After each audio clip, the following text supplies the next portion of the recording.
This is English shorthand dictation number 130 and the dictation speed is 140 words per minute. Ready?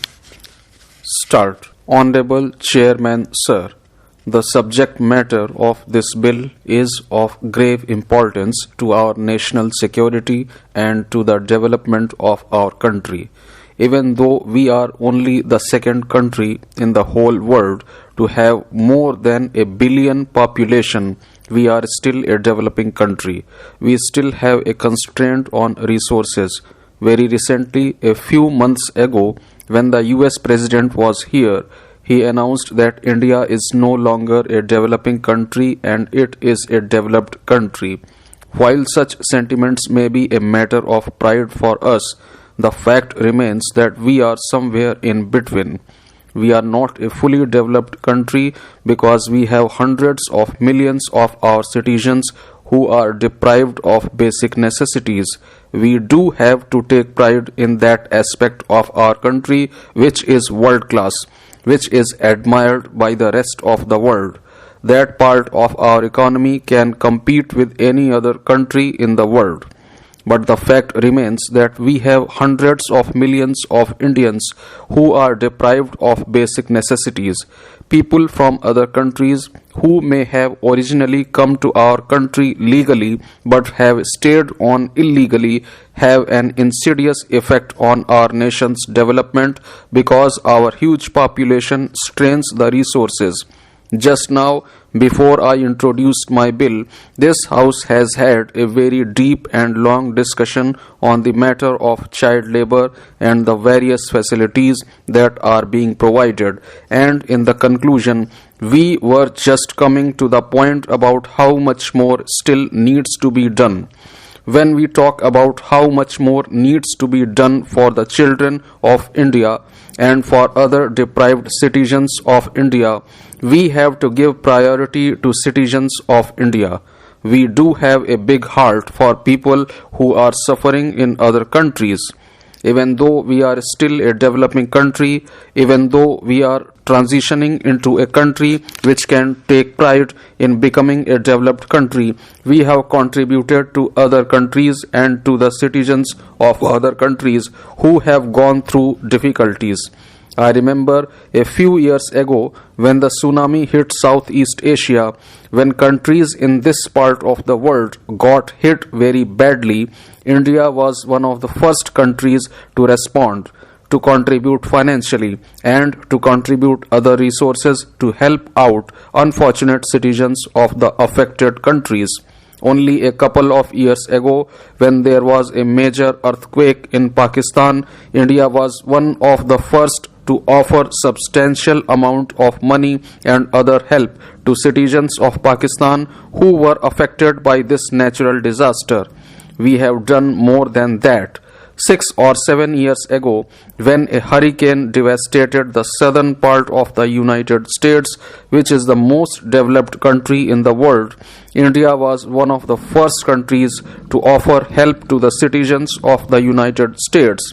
We have compassion for people of the world wherever they are, but when it comes to running our own country, when it comes to giving priority to the citizens of our own country, we sometimes forget that we must give priority to the citizens of India over those who are in this country illegally.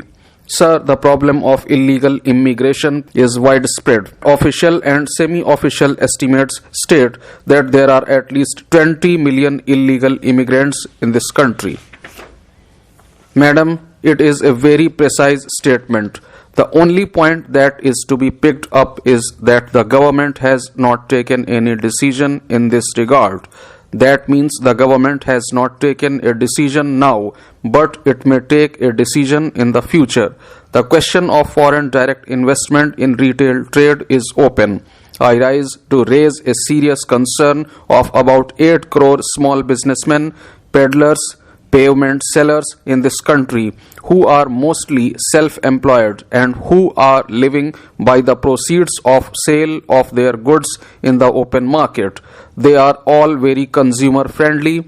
While there are a number of issues on the national agenda which requires urgent attention of the government, why has the government thought it so important to pick it up for immediate discussion in the country?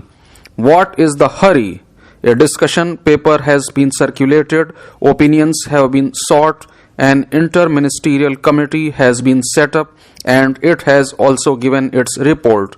But as far as I know, 2/3 of the respondents have given their opinion in the negative, which means that most of the people who are asked to give the opinion have said that there should not be any foreign direct investment in retail sector. Secondly, most of those who concurred with the foreign direct investment in retail sector are having supply chains, which means they are interested parties, and if foreign direct investment is brought in, they will get necessary support from foreign direct investment.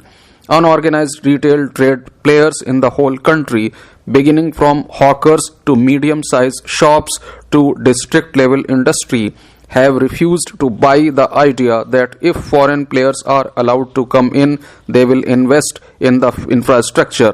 Nobody believes that Walmart will be interested in setting up infrastructure in the country to help the chain of supply.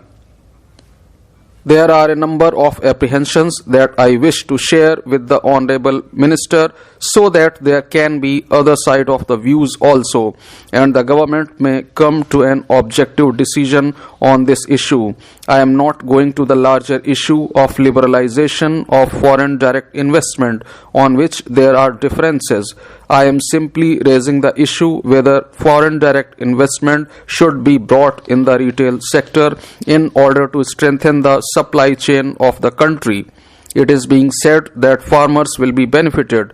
Let me mention here that a recent survey of American market and the European market has said that the giants never give their benefit to the farmers. The second point is that there might be a decline in the price of food products. The reality is just the reverse. The big players never give up their profit. Thirdly, there is a belief that they can create more jobs. That is also not true. They are all capital intensive, and since they are all capital intensive, it is not likely that jobs would increase. Fourthly, the apprehension is that there will be an unequal competition. How a small trader would compete with the Walmart? Liberalization always talks about level playing ground, and that was the philosophy propounded. Now it seems that there is going to be unequal competition. Some big Indian players were allowed to enter retail trade instead of the foreign players. But that has not improved the situation. There is no reduction in the wastage, and farmers have not been benefited. They believe that the gap between the income of farmers and the income of retail would be narrowed down. That is not correct. Everybody knows that farmers in the country are suffering seriously from underpayment.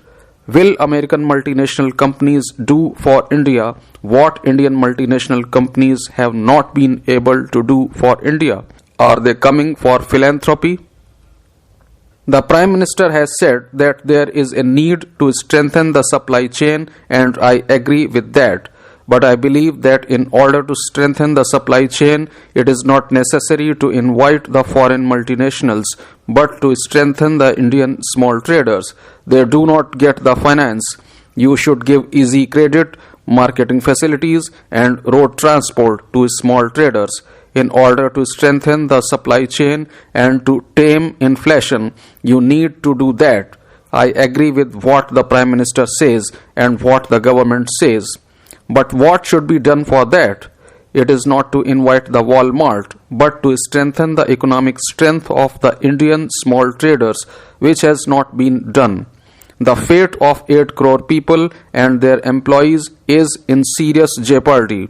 I do not impute any motives to the move of the government to invite the foreign direct investment in the retail sector. But what is the fact? The fact is that the total turnover in the retail trade was rupees 12 lakh crore earlier, but now it is rupees 19 lakh crore. Indian market happens to be even larger than China.